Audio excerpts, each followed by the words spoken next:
Welcome back to Hardware Unboxed. Today I'm back in the hot seat for another PC game optimization video, and surprise surprise, the game we're talking about is the latest open world title from Ubisoft. Seems the company has a knack for releasing games that don't run particularly well on PC, and judging by the overwhelming demand for this video, people are desperate to get it running better on their system. The game I'm talking about is, of course, Assassin's Creed Valhalla. Built using the Anvil engine, Valhalla borrows a lot of elements from previous Assassin's Creed games, specifically Odyssey and 2017's Origins. In fact, a lot of what you'll see throughout Valhalla from a visual perspective is pretty similar to those previous two entries in the series, from effects and geometry to materials and lighting. There have been some visual upgrades, so this isn't just a straight copy and paste job, but it's pretty obvious we're seeing largely the same engine used here, so most of the upgrades are incremental. Now, this news probably isn't going to please too many PC gamers, as the last few entries in this series have a reputation for being poorly optimized. I think the term optimization gets thrown around a bit too often in situations that don't apply, so I prefer to discuss the visual to performance ratio. How good does the game look, and does that justify the level of performance we're getting relative to similar types of games? No point comparing an open world title like Valhalla to linear shooters like Doom Eternal. With that said, in my opinion, Valhalla definitely falls below average in terms of visual to performance ratio. As I said, this game is quite similar to Odyssey, and that game also didn't really stack up great in this area. That's not to say the game looks bad, it definitely doesn't. In fact, in many areas it looks spectacular, but there are some rougher elements that show the engine's age. More importantly, I'd say the game runs slower than it should on modern hardware, at least in comparison to very similar open world titles like Horizon Zero Dawn. This feels to me like a game that's been patched over time with visual upgrades to quite an impressive level, but is fundamentally built on a now last generation engine designed for consoles like the original Xbox One and PlayStation 4. Let's hope Ubisoft gives it an overhaul for the next Assassin's Creed title. However, the performance situation on PC is always complicated by gamers wanting to play on ultra settings when perhaps that isn't the best move, especially with modern ultra settings that often provide only incremental visual improvements for massive performance penalties. So in today's video, I'll be going through every setting in Valhalla to show you where the performance to visual sweet spot lies, so hopefully you can enjoy higher frame rates. Today's testing has been conducted in a GPU-bound environment, as that's how most people will be experiencing this game. Valhalla can be CPU demanding at times, so we'll talk about some of the settings that you may need to modify on more CPU-limited systems, but the main limitation here at most resolutions is the GPU. So we're using our Core i9-10900K test rig with 16GB of DDR4 3200 memory for this one. For the performance testing you'll see throughout this video, so that's the blue bar charts, we've used a mixture of mostly mid-range NVIDIA and AMD GPUs and averaged the results together to provide you with a generalized look at performance. The performance data is captured using the built-in benchmark unless otherwise specified, which based on my gameplay so far appears to be pretty representative of the performance you can expect in-game. For the visual comparisons, all captures were taken at 4K using the NVIDIA GeForce RTX 3090, although this GPU was not used for benchmarking the game. We'd recommend watching the video at 4K so you can best distinguish some of the visual differences. You'll also see that unfortunately we've had to use footage from the built-in benchmark a fair bit for today's video. That's because doing visual comparisons in-game proved to be difficult. That's down to a combination of Valhalla's dynamic lighting and weather system, plus the fact that around half of the settings require a full game restart to take effect. Let's start with a look at the presets. The good news for gamers here is that there isn't a lot splitting Valhalla's top 3 presets: ultra high, very high, and high. As we move through these presets, the main changes are in level of detail, with higher presets showing more detail further into the distance with less pop-in. Shadows are also slightly sharper at higher preset levels. I actually see no reason to use the ultra high preset here at all, given very high is very similar in most instances. High becomes a good choice for the majority of people though. Medium was where Valhalla starts to more aggressively reduce visual quality. One of the big omissions here is screen space reflections, which are disabled entirely, making water look flat and boring. We also see reduced shadow detail, especially for more distant shadows, and further reductions to level of detail and textures. Medium can be a good mode for more performance limited systems, but I'd stick to high where possible. Low then further reduces everything, and in my opinion should be avoided if you can. While the top 3 presets are all visually similar, they're also quite similar for performance. I only saw a 9% improvement moving from ultra high to very high, which is respectable given the small visual difference, but just 16% moving from ultra high to high. Larger gains are seen only at lower presets like medium and low, which aren't the best from a quality perspective. In Assassin's Creed Odyssey, the big setting for performance improvements was Volumetric Clouds. In Valhalla, it's Anti-Aliasing. This game defaults to using high anti-aliasing for the top presets, but in my visual analysis I found it very hard to distinguish the difference between high and medium. There was a slight difference between high and low, but in many situations at both 1440p and 4K I was very hard pressed to spot the differences. If anything, high and medium are slightly sharper with slightly fewer jagged edges for extremely fine detail and a bit better handling of shimmering, but regardless of what anti-aliasing mode you use, Valhalla is a crisp game with great anti-aliasing that manages to remove most jaggies and shimmering even on the low setting. I think the in-game quality demonstration here is pretty misleading. The low setting doesn't look anywhere near as pixelated as the demo in the settings screen shows. When you see that you can gain 16% to performance by switching from high to low, this is a no-brainer for me. Even if there is a small visual difference in some situations, it's too hard to pass up a 16% improvement. If you do want slightly better detail, then medium is a good choice for an 8% gain. World details is your fairly standard level of detail control. The higher the setting is, the further into the distance you will get high quality geometry. It also effectively controls pop-in, as more stuff is loaded at higher levels, pushing back the noticeable pop-in range to a greater distance from the camera. I found once again that ultra high and very high modes are somewhat hard to distinguish between in most instances. There is more detail with ultra high, but the pop-in level on either mode is pretty good. High is also a suitable mode, although pop-in is a bigger issue here. Then at lower qualities, again we see further reductions to detail. Valhalla is a game with highly detailed environments, so this might be something you want to keep as high as possible. In terms of performance, even on a GPU limited platform, there is a standard cadence between each mode in terms of performance. Ultra high to very high sees a 2% gain, then 4% to high, 6% to medium, and 8% to low, all versus ultra high. I think it's worth keeping this setting on very high to minimize pop-in, while giving a small bump to performance, but I could totally justify high or even medium depending on the system that you have. Clutter is straightforward.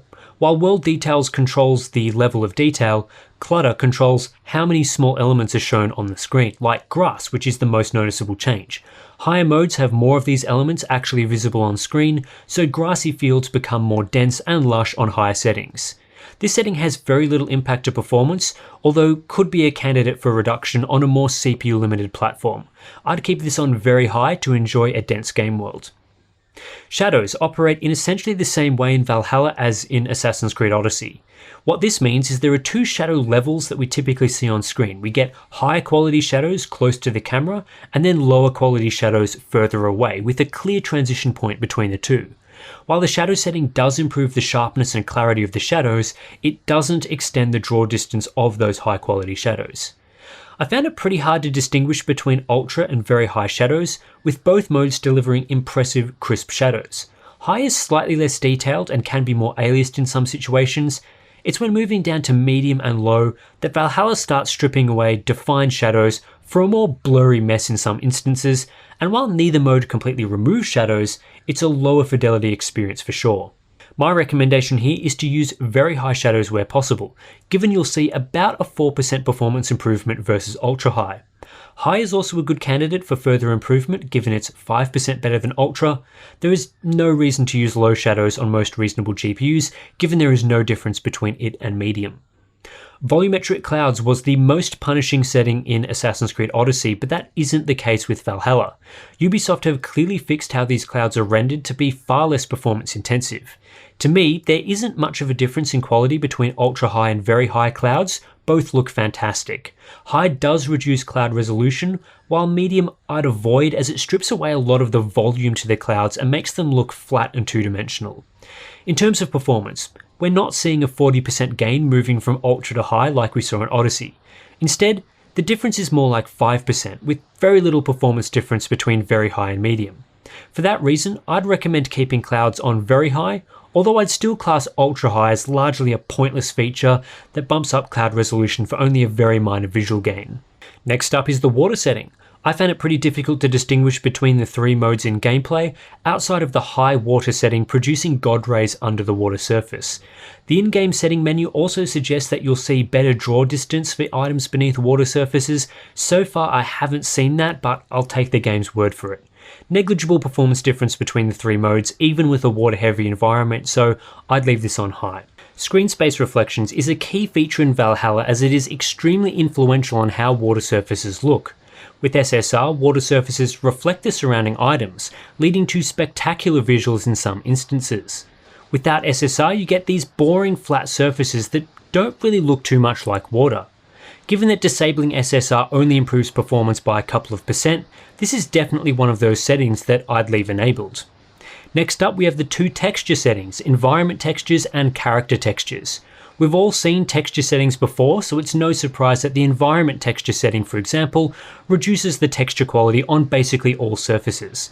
Even dropping from high to medium is very noticeable in terms of reducing texture quality, and low is particularly bad looking. Similar sort of thing for character textures, although to a lesser extent. In both instances, you really want to be playing the game on high textures, given the generally great quality of Valhalla's texture work. However, environment textures is surprisingly performance intensive. Switching down to medium can give a 5% performance improvement, although I'd really avoid changing this setting if possible, instead looking to other areas for performance gains. I also don't expect many systems will be VRAM limited, especially with 6GB cards and above. As for character textures, this doesn't really influence performance unless you set it to low, which looks not that good. Depth of field is a straightforward setting. In most instances, I didn't see a significant visual quality difference between high and low, while off naturally removes depth of field entirely. Given low can provide a 3% performance gain, it's a setting I'd modify if you want to retain depth of field. If not, disabling it entirely is another way to go. And then we have motion blur. Disabling this feature led to a substantial 5% performance gain, which I would recommend, and I think most people would choose to disable anyway, given PC gamers in the past have overwhelmingly told us that they don't like motion blur. One last feature worth mentioning is the dynamic resolution mode called adaptive quality. With this mode you can choose a performance target, either 30, 45 or 60 FPS, and the game will drop its resolution to keep at this target where possible. The feature works pretty well, although of course the actual quality you experience will differ depending on the GPU and system you have, as it depends on your baseline performance. Unless you're gaming well below 60 FPS, I'd generally recommend turning this feature on and letting it dynamically improve any dips below 60 FPS up to 60 FPS. It's disappointing there's no higher FPS mode, and of course the visual quality loss is far less substantial at 4K than it is at 1080p, so your mileage will vary on this one. Also, as a bonus, there are some additional options available in Valhalla's configuration file, like controls for ambient occlusion and bloom.